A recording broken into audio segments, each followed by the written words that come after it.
D, 26 tahun, warga Kecamatan Rupit, Kabupaten Musirawas Utara, hanya terbaring dengan pisau masih menancap di tulang belakangnya. Ia menjadi korban penusukan suaminya RS 33 tahun pada 22 Desember 2024. Akibat kejadian itu, D dinyatakan lumpuh dan kini menjalani perawatan intensif di rumah sakit. Polisi dari Polres Muratara bergerak dan menangkap pelaku tak lama usai kejadian.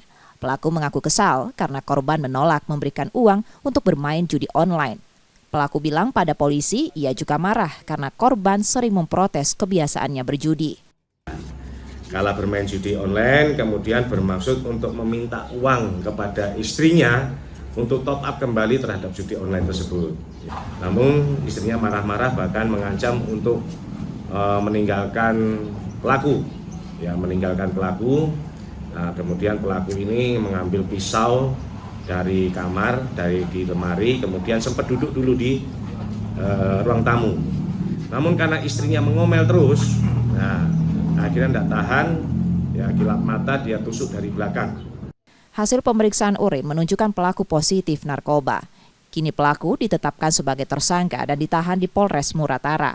Ia terancam hukuman hingga 10 tahun penjara atas perbuatannya.